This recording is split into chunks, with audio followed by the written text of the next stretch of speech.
अरे काय बाळा, काय म्हणतोयस तू? मला कळत नाहीये. चेंडू फळी इथे खेळायची?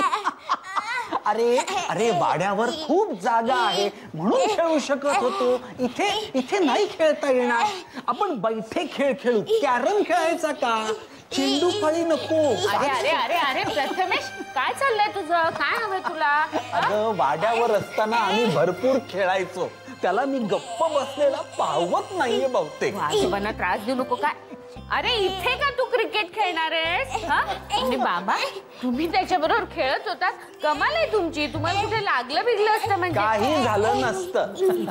अगं म्हातारपण हे दुसरं बालपणच असतं. मग केली थोडी मजा तर कुठे बिघडलं. असू दे, पण आता तुम्ही इथे आराम करायला आलात ना. मी सांगते, मी प्रियाला सांगते. प्रिया प्रिया आत्या प्रिया प्रिया आत्या तुझ्या बरोबर खेळ. हो हो हो क्रिकेट खेळ ना. ती जा जा जा जा ती खेळ. गेला बाई शहाण्या मुलासारखा. मला वाटलं आता चिडतोय की काय. लहान मुलं निरागसच असतात वसुधा. छोट्या छोट्या गोष्टींचा त्यांना राग येत नाही आणि आला तरी तो लगेच निघून जातो. मोठ्या माणसांसारखा तो राग ते जपून ठेवत नाहीत. हो बाबा दूध घ्या ना तुम्ही. वसुधा. हा काय? मधू माझ्यावर रागवला आहे का ग?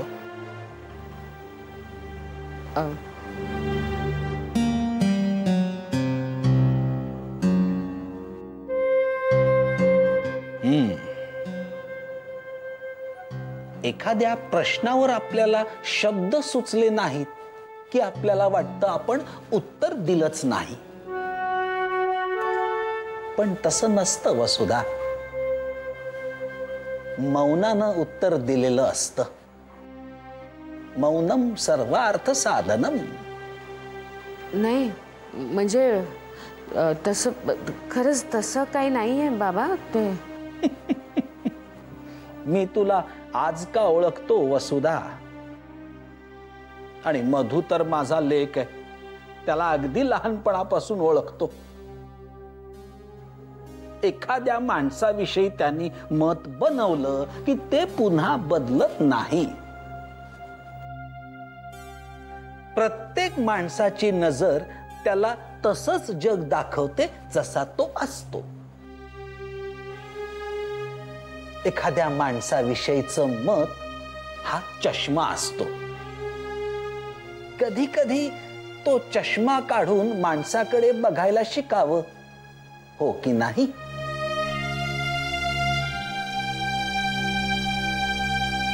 असो, मला चंदूकडे जायचंय. प्रथमेशलाही सोडायला हवं. बाबा तुम्ही आराम करा. प्रिया किंवा शुभ्रा सोडतील त्याला. आणि खरं म्हणजे त्याचीही गरज नाहीये. चंदूच 1-2 दिवसात इकडे चक्कर मारतो असं म्हणाला यांना. हरकत नाही. तू मला नंतर फोन लावून दे. चंदूशी मला एका महत्वाच्या विषयावर बोलायचं आहे. बर बाबा. श्रीराम श्रीराम.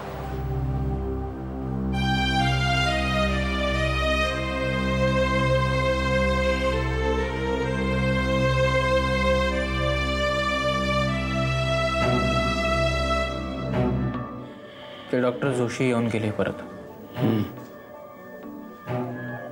काय म्हणतात? अभिमानवर पुन्हा प्रयोग करायचं म्हणतात. हो पण कोर्टाच्या परमिशननेच. आज मी त्या जायकवाड्याला फोन केला होता. त्याच्या पोरीचं लफडं झालं होतं तेव्हा स्वतःच्या घरात लग्न असल्यासारखा त्याच्या पाठीशी उभा राहिलो मी. आणि आता तो चिंतन शिबिरात गेलाय म्हणे. चिंतन शिबिर. जाऊ दे ना साहेब.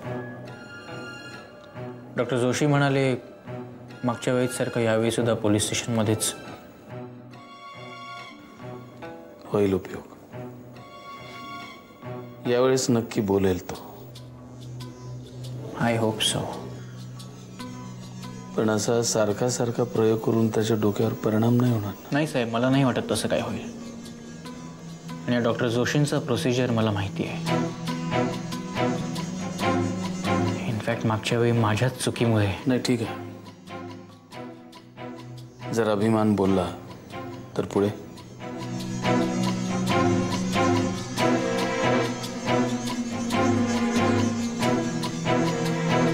माझ्या डोक्यात एक प्लॅन आहे.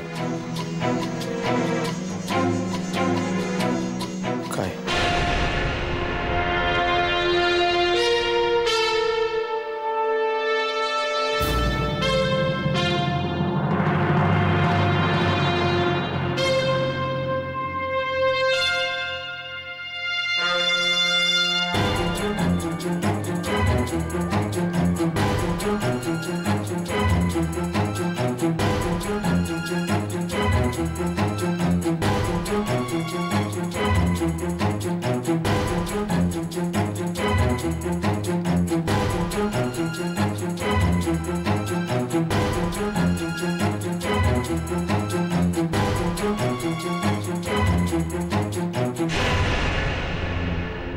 यामुळे तू गोत्यात येशील.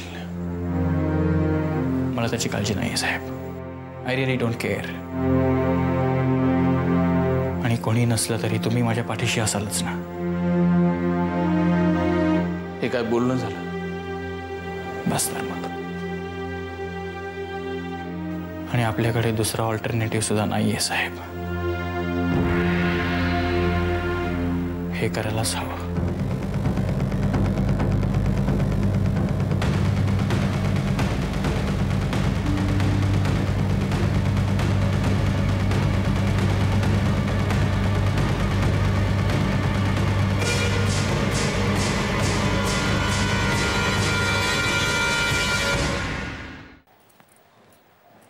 श्रीराम श्रीराम.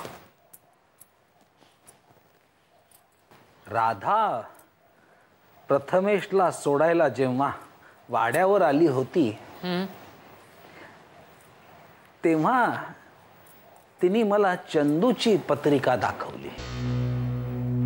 त्याच्या पत्रिकेचा मी अभ्यासही केलाय. काय आहे हो बाबा चंदूच्या नशिबात? त्याच्या नशिबात काय आहे हे सांगणारा मी कोण वसुधा? मला जाणवणाऱ्या संकेतांवरून मी फक्त योग्य दिशा दाखवू शकतो.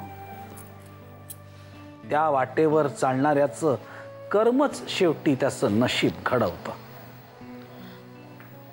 पण मला सांगा बाबा, चंदू एवढी मेहनत करतो, जे काम करेल ते अगदी जीव ओतून करत असतो, तरी त्याला यश का नाही हो मिळत?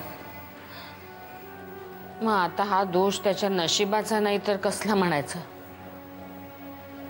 आपण प्रवासाला निघालो की नुसती भरधाव वेगानं गाडी चालवून चालत नाही. ती योग्य दिशेने जाते आहे की नाही हेही पाहायला हवं. नाहीतर निघालोय काश्मीरला आणि जातोय कन्याकुमारीला, असं होऊन काय उपयोग? मग ड्रायव्हर कितीही कुशल असला तरी काहीही परिणाम होणार नाही. चंदूचं तसंच काहीसं झालं आहे.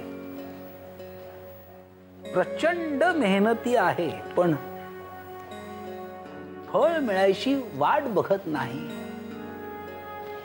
उतावळेपणा, दुसरं काही नाही. एखाद्या व्यवसायात स्थिर राहिला असता तर कदाचित त्याला यश मिळालंही असतं. असो, मी हे चंदूशी बोलणार आहेच. पण मूळ मुद्दा असा की मी जेव्हा त्याच्या पत्रिकेचा अभ्यास केला तेव्हा मला असं जाणवलं की जर व्यवसायाप्रित्यर्थ त्याने परदेश गमन केलं तर त्याला भरपूर यश आहे. हो, परदेश गमन म्हणजे कुठे जाईल होतो? संधी भरपूर उपलब्ध आहे वसुधा. आखाती देशात जाऊन अनेक लोक यशस्वी झालेले आहेत. चंदूच्या ओळखीही खूप आहेत. मला तर असं वाटतंय की अशी एखादी संधी त्याला आलीही असेल, पण त्यानं त्या संधीकडे कानाडोळा केला असणार. पण बाबा, चंदू जर उद्या परदेशात गेला तर मग राधा इथे एकटीच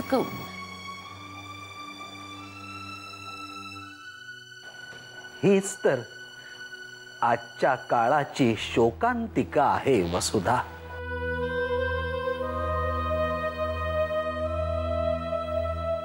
जग छोट होत चाललंय आणि आपली माणसं आपल्यापासून दुरावतायत.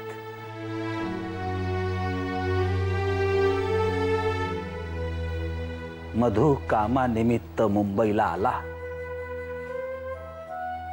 नंतर बाळही आला. ते इथलेच होऊन गेले.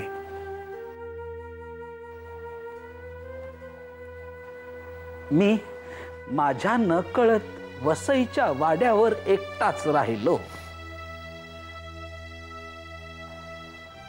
पण याला पर्याय नाही. हीच या काळाची गरज आहे वसुधा.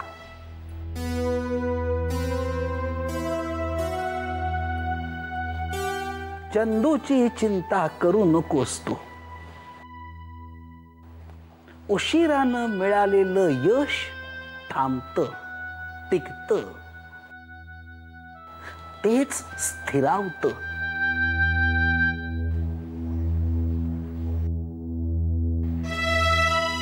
श्रीराम श्रीराम.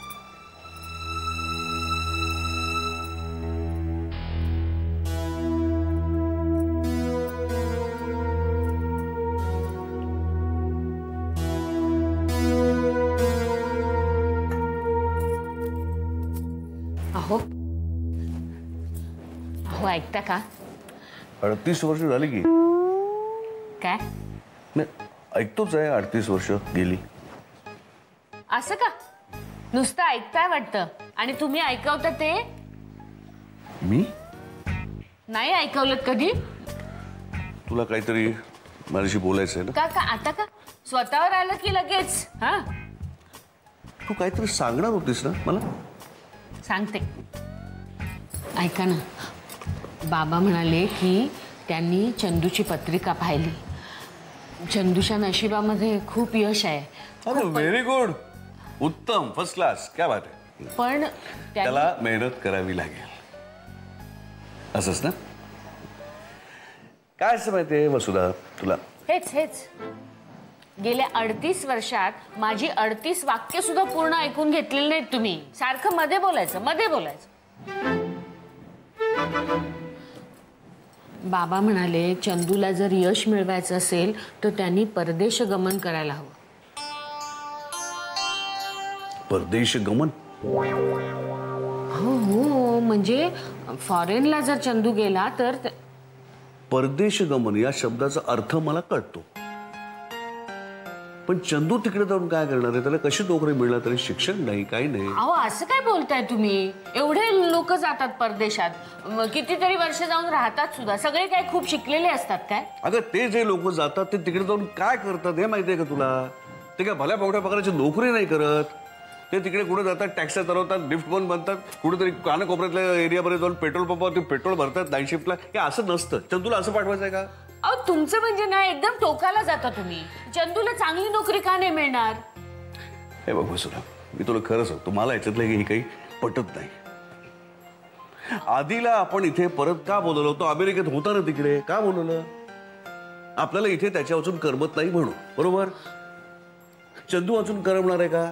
नाही तर पुन्हा पहिल्यापासून सुरू होईल. तुम्हाला आधीवरती प्रेम आहे, चंदूवरती नाही. अहो, तुमचं ना तर्कशास्त्र काहीतरी वेगळंच असतं. मी ते जाऊ दे. बाबा चंदूशी बोलणार आहे, मग तोच काय तो निर्णय घेईल. हे ठरलंय ना? अगं, मग आपण कशाला वाद घालतो मला कळत नाही. अहो, मी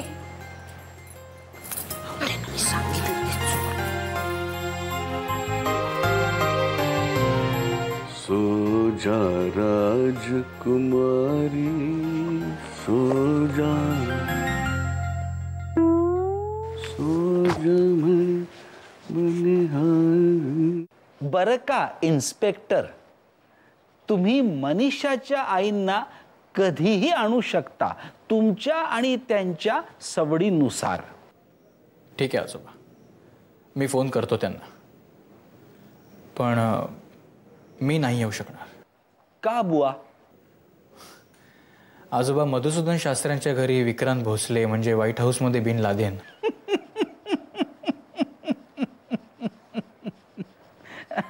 नाही नाही, आपण मधूच्या घरी भेटायचं नाही. मग ते मी सांगतो तुम्हाला, आधी तुम्ही वेळ तर ठरवा. बरं आजोबा, बाकी तुम्ही कसे आहात? मी ठीक आहे. बरं, ठेवू फोन? ठीक आहे, भेटूया. भेटूया. श्रीराम श्रीराम. शीघ्र कोपीपणा आणि चंचलता हे कमी व्हायला हवेत चंदूराव. माणसानं तारुण्य टिकून ठेवावं हे मान्य आहे मला, पण तारुण्यातले हे साथीदार आता सोडून द्यायला हवेत. देवाची पूजा करतोस की नाही? कळलं, करत जा हो. निदान आंघोळीनंतर अथर्व शीर्ष म्हणावं, त्यामुळे स्थैर्य प्राप्त होतं. उपवास वगैरे पण करायला हवेत का आजोबा? उपासामुळे माणसाचं नशीब फळफळतं यावर माझा विश्वास नाही. स्थैर्य आहे चंदू, तुझ्या जीवनात स्थैर्य आहे. माणसाला असं वाटतं की या ग्रह ताऱ्यांमुळे आपलं नशीब बदलतं, पण माझं मत जरासं वेगळं आहे. ग्रह ताऱ्यांमुळे ज्या काही घटना दुर्घटना घडतात, त्यावेळी माणूस जो निर्णय घेतो त्यामुळे त्याचं नशीब बदलतं. चंदू, अरे तुला राधासारखी चांगली बायको मिळाली आहे. हे अर्थातच माझं नशीब आहे आजोबा. श्रीराम श्रीराम. तुझ्या पत्रिकेत परदेश गमनाचाही योग आहे, पण परदेशात तू काही कामानिमित्त जाणार आहेस, मौज मजा करण्यासाठी नाही. हा, मौज मजा करायला पैसा तर हवा ना आजोबा.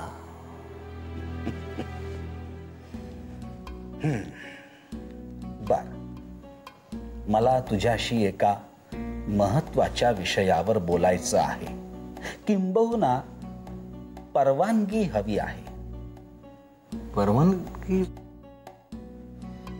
उद्या किंवा परवा मला एक बाई भेटायला येणार आहे, गद्रे बाई. मला त्यांना इथंच भेटायचं आहे, म्हणून तुझी आणि राधाची दोघांचीही परवानगी हवी आहे. मग यात परवानगी कसली मागताय आजोबा? तुमचंच घर आहे ना हे. कोण आहेत कोण या गद्रेबाई? त्या कोण आहेत, त्यांचा आपल्याशी काय आणि कसा संबंध आहे, हेच मला जाणून घ्यायचं आहे.